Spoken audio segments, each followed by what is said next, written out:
নমস্কার, আমি বরানগরের ২৯ নম্বর ওয়ার্ড থেকে সমরনা চ্যাটার্জি বলছি। কদিন ধরেই আমার একটা কথা খুব পীড়া দিচ্ছিল, কনফিউজ হয়ে যাচ্ছিলাম যে এসআইআর কিভাবে এত অল্প সময়ের মধ্যে বাস্তবায়ন সম্ভব।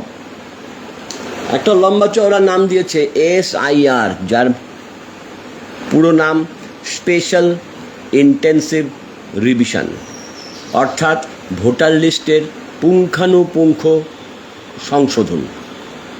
ভোটার লিস্টের পুঙ্খানুপুঙ্খ সংশোধন হোক, একজন ভারতীয় নাগরিক হিসেবে, একজন বাংলার নাগরিক হিসেবে আমরা চাই, বিশ্বাস করুন আমরা চাই। আমরা কখনোই চাই না কোনো মরা মানুষ ভোট দিক, আমরা কখনোই চাই না একই মানুষ 10 জায়গায় ভোট দিক, আমরা কখনোই চাই না বাংলাদেশ, পাকিস্তান বা আমাদের পার্শ্ববর্তী দেশ থেকে এসে আমাদের গণতান্ত্রিক যে পীঠস্থান যে নির্বাচন, সেই নির্বাচনে অংশগ্রহণ করুক, এটা আমরা চাই না। কিন্তু একটা জিনিস ভাবতে হবে, 2019 সালে যখন লোকসভার নির্বাচনে নরেন্দ্র মোদী ভারতবর্ষের ক্ষমতায় এলেন, তখন কি উনি জানতেন না যে আমাদের ভারতবর্ষে এসআইআর প্রয়োজন? তখন কি ওনার সরকার জানতেন না যে ভারতবর্ষের মতো এমন একটা সর্বভারতীয় একটা সার্বভৌমিক জায়গায়, গণতান্ত্রিক রাষ্ট্রে অবশ্যই এসআইআর প্রয়োজন? তখন কি উনি উপলব্ধি করেননি যে 19 সালের আগে আমার এটা করা দরকার ছিল, করা হয়নি? ঠিক 24 সালে যখন নির্বাচনে জিতে গেলেন, শুধুমাত্র কয়েকটা রাজ্যে যখন রাজ্যের নির্বাচন, তখন ওনার মাথায় এলো এসআইআর করতে হবে।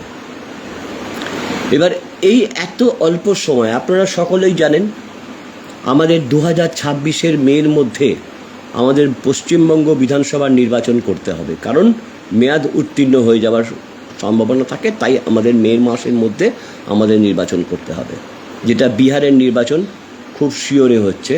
বিহার এবং বাংলায় নির্বাচনের প্রাককালে এসআইআরটা আমাদের এখানে ইমপ্লিমেন্ট করার চেষ্টা হচ্ছে। আজকে ভাবতে হবে, ভাবুন, ধরুন কোনো কারণে প্রত্যেকটা বুথ ওয়াইজ আমরা যখন সার্ভে করি, আমরা মৃত voter, left voter, permanent left voter আমরা স্ক্রুটিনি করি। মৃত ভোটারকে বাদ দেওয়া সম্ভব যদি ঠিকঠাকভাবে অর্গানাইজ হয়, মৃত ভোটার লিস্ট থেকে বাদ দেওয়া সম্ভব। কিন্তু পার্মানেন্ট ভোটার লেফট এরিয়া এই দুজনকে কী করে বাদ দেওয়া যাবে? যে লেফট এরিয়া হয়ে গেছে সে হয়তো থাকে অন্য রাজ্যে, পরিযায়ী শ্রমিক যাদেরকে বলি, তাদের বাড়িতে যখন আমরা স্ক্রুটিনি করতে যাই, তার মা, তার বাবা বা তার বাড়ির লোক বলে না না না আমার ছেলে আসবে, ভোট দেবে এসে। তার মানে আমরা সে ভোটার লিস্টে লেফট লিখি। আর পার্মানেন্ট লেফট কি হয়? বলে না না আমার বাড়িতে এরা আসবে না ভোট দিতে। হয়তো দেখা গেল তারা ভোটের ঠিক 7 দিন আগে চলে এলো। তাহলে তাদেরকে ভোট থেকে আমরা বঞ্চিত করছি কি করছি না, এটা তো বিচার করতে হবে। ভারতবর্ষের সংবিধান আমাদের রাইট দিয়েছে, অধিকার দিয়েছে যে আমরা প্রত্যেকটা নাগরিক, আমাদের গণতান্ত্রিক অধিকার আছে নির্বাচনে অংশগ্রহণ করবার, ভোটদান করবার। তাহলে আমি যদি এসআইআরকে জুজু দেখিয়ে যদি কোনো বৈধ ভোটারকে যদি সেই ভোটার লিস্ট থেকে বাদ দেওয়া হয়, তাহলে তার দায় নির্বাচন কমিশনারকে নিতে হবে, তার দায় ভারতবর্ষের প্রধানমন্ত্রীকে নিতে হবে, তার দায় কেন্দ্রীয় সরকারকে নিতে হবে। আমাদের সন্দেহ হচ্ছে যে এই ঘুরপথে এসআইআরের নামে জুজু দেখিয়ে এনআরসি যাতে বাংলায় প্রত্যাবর্তন হয় তার ব্যবস্থা করা হচ্ছে না, তো এটা আমাদের মনে সন্দেহ হচ্ছে। শুধু তা না, এমন সব প্রমাণ চাওয়া হচ্ছে। 2002 সাল হচ্ছে ভিত্তিবর্ষ। 2002 সালে যদি ভোটার লিস্টে নাম থাকে তাহলে তার বাড়ির লোকের নাম অনায়াসে উঠে যাবে। কিন্তু 2002 সালে যদি ভোটার লিস্টের নাম না থাকে তাহলে আপনাকে প্রমাণ দিতে হবে। কি প্রমাণ দিতে হবে? বাবার জন্ম তারিখ। এটা সম্ভব? আজকে আমার বাবার যদি জন্ম তারিখ প্রশ্ন করা হয় বলতে পারবো না, কারণ ওই সময় ম্যাক্সিমাম ডেলিভারি হতো বাড়িতে, অতএব তাদের না থাকে কোনো নথি, না থাকে কিছু। তাহলে এটা কি কখনো সম্ভব মান্যতা দেওয়া যায়?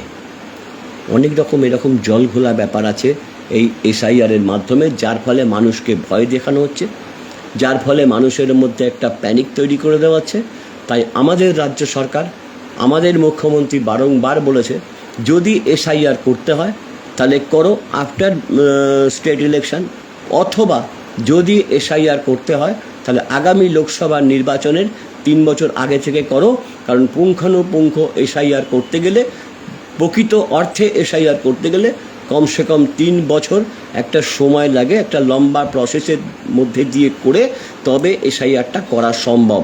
কোনো কারণে কোনো বিরোধী সরকারকে, কোনো বিরোধী কণ্ঠস্বরকে গলা চাপার জন্য, ফেলে দেওয়ার জন্য যদি এই এসআইআর মানুষের ওপর চাপিয়ে দেওয়া হয়, একজন সাধারণ মানুষ হিসেবে, একজন গণতন্ত্রপ্রিয় রাষ্ট্রের একজন অধিবাসী হিসেবে, একজন রাজ্যের সাধারণ মানুষ হিসেবে আমরাও রাজ্য সরকারের সঙ্গে সহমত পোষণ করি যে নির্বাচনের আগে যদি এসআইআরের জুজু দেখিয়ে কোনো বৈধ ভোটারকে তার অধিকার হরণ করা হয়, তার বিরোধিতা একজন বাঙালি হিসেবে, একজন গণতন্ত্রপ্রিয় মানুষ হিসেবে, একজন ভারতবর্ষের নাগরিক হিসেবে আমরা প্রতিবাদ করব, আমরা ধিক্কার জানাবো। তাই বলি, এসআইআরের নামে কখনো ঘুরপথে এনআরসি ইমপ্লিমেশন আমরা মানব না।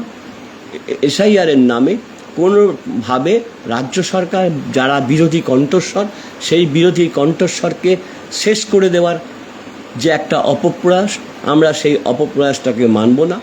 যদি বলা হয় এই এসআইআরের নাম করে কোনোভাবে মানুষের গণতান্ত্রিক রাষ্ট্র যে অধিকার, একটা জাতি, বাঙালি জাতি, সেই বাঙালি সত্তাকে কণ্ঠরোধ করবার একটা অপচেষ্টা, এইগুলো যদি হয় আমরা তার তীব্র থেকে তীব্রভাবে বিরোধিতা করব।